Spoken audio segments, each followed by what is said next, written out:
My name is Henmark C. Calugas and I will discuss Chapter 4, Crisis Management Organization in the Philippines for Natural Disasters.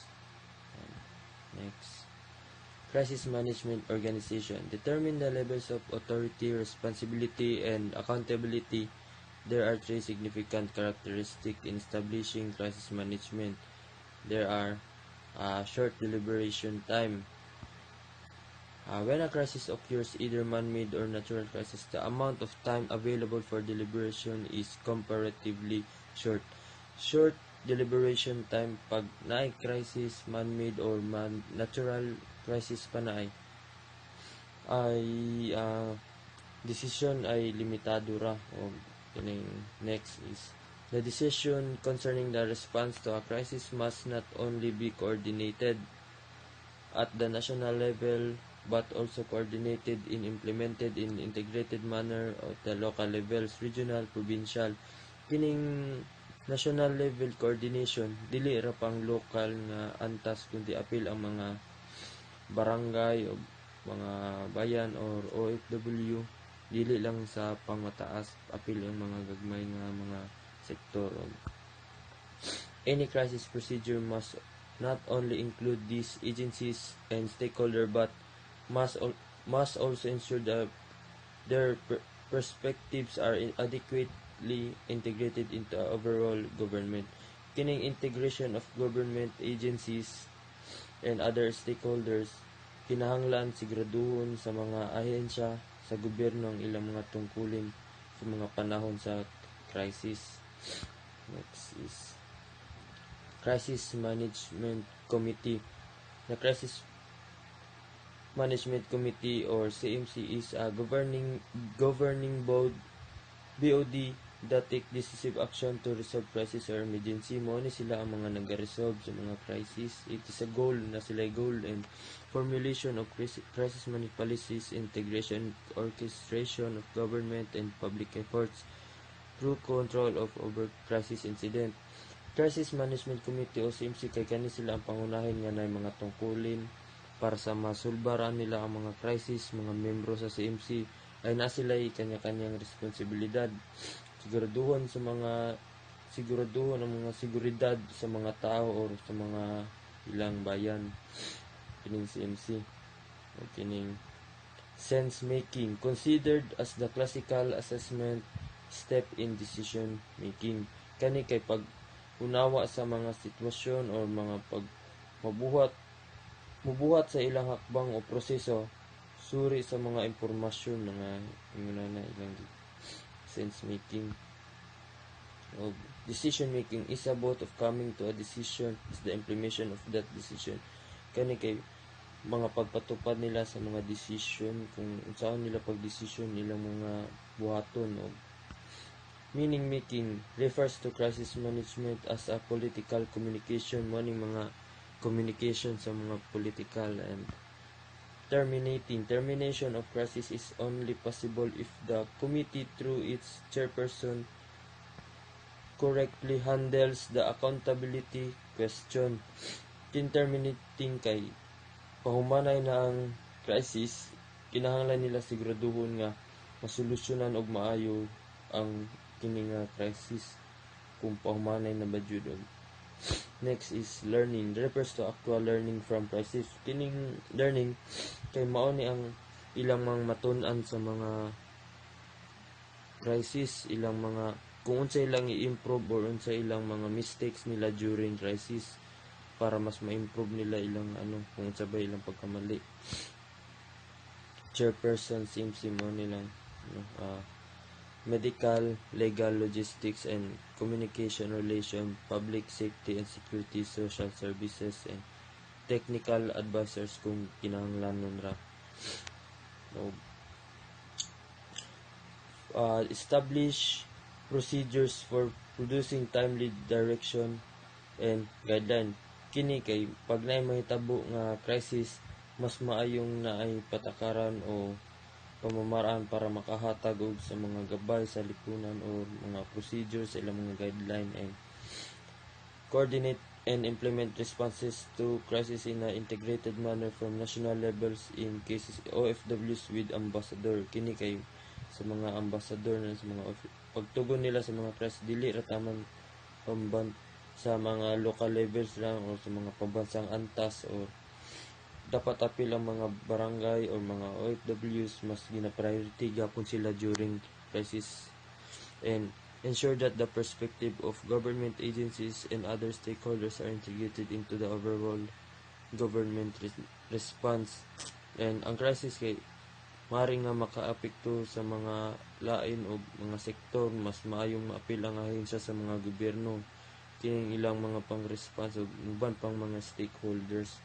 Next is provide and mobilize available resources through an established interagency sharing protocol na sila gina-provide nga mobilize sa mga ilang mga resources ila nang gina-share, and coordinate interagencies crisis management efforts na coordinate sila sa mga line agencies para sa mga efforts nila sa crisis, and ensure the operational demands during crisis are met, all actions are coordinated and complementary, and establish accessible communication lines so that reliable and timely information is received and disseminated to appropriate levels, and na sila mga communication lines sa mga lain para na sila reliable nga information mahatag sa mga lain-laing mga level sa mga laing lugar.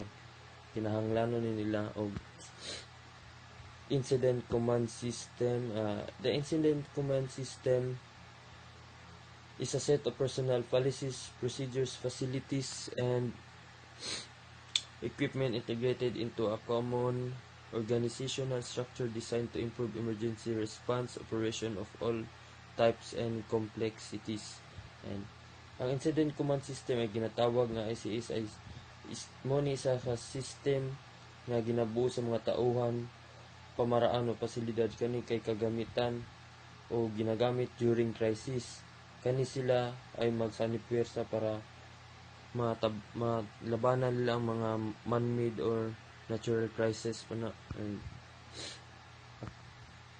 and meet the needs of a jurisdiction to cope with incidents any kind, or kini kay ang ICS kay naay kakayahan nga buangkop sa emergency, gamay man o dako na adyo say kakayahan ato bangon ang mga sakuna og ilang mga needs, and allows personnel from a wide variety of agencies to meld rapidly into a ginaalaw sa mga ICS nga magbutang sila mga line personnel sa mga biskan asa nga lugar, wide variety agencies sa mga line agencies, and provide logistical and administrative support to operational staff. Naghahatag sila mga logistics o administrative para makinahanglan sa mga official o mga support sa mga operational staff. Next, and be cost effective by avoiding duplication of efforts in continuing.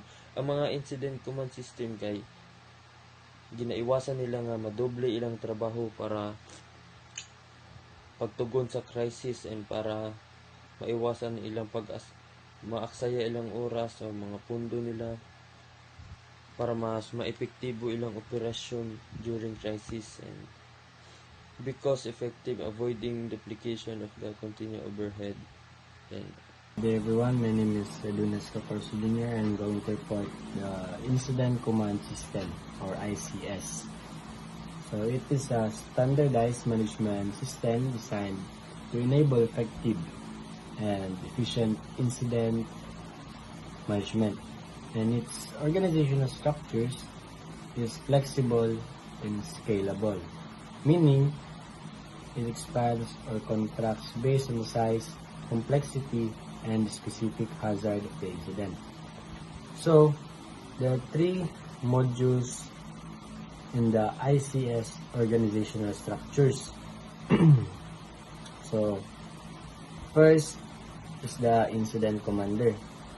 So ang incident commander kay mo nang isa lang katao na nagapamuno para sa pagtugon sa isa ka incident sa mga otoridad sa nabuhat ng desisyon sa ilang lugar sa mga nakitabo. So ngayong buhaton kay dapat gina-ensure niya nga maayos ug effective ang paggamit niya sa mga tao para ma-solve ang nahitabo nga crisis.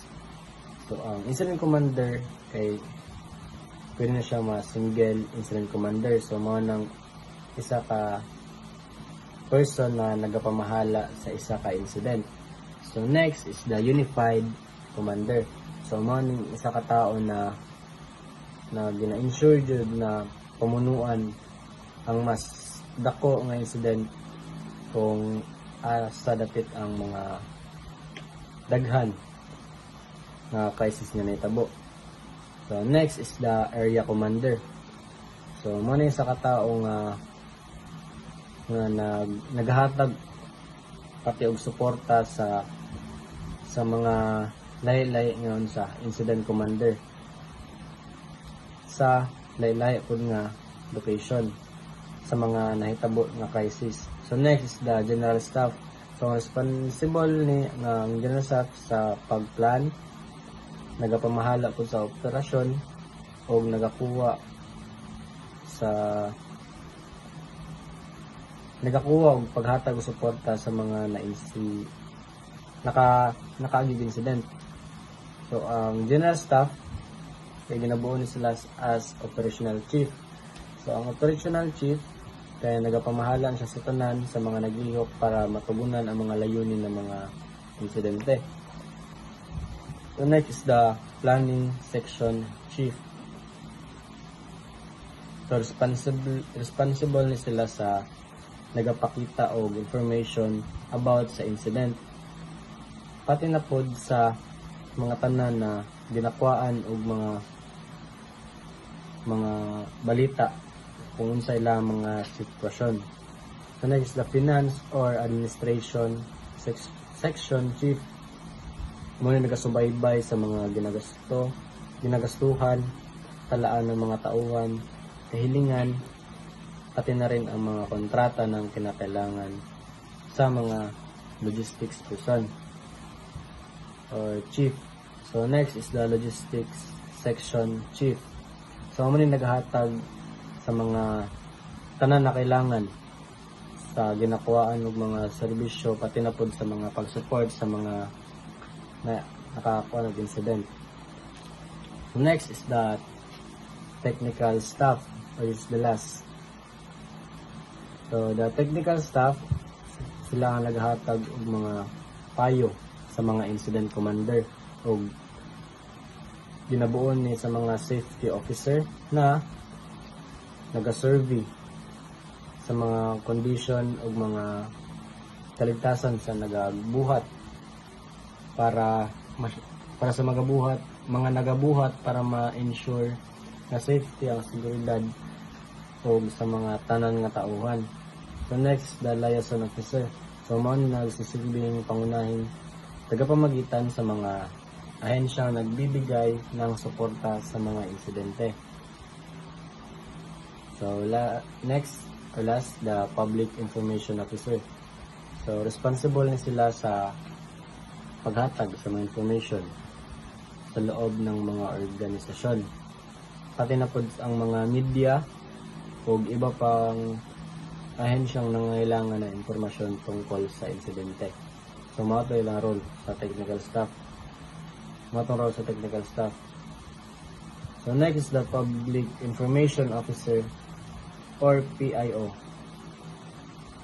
or ginailang na spokesperson.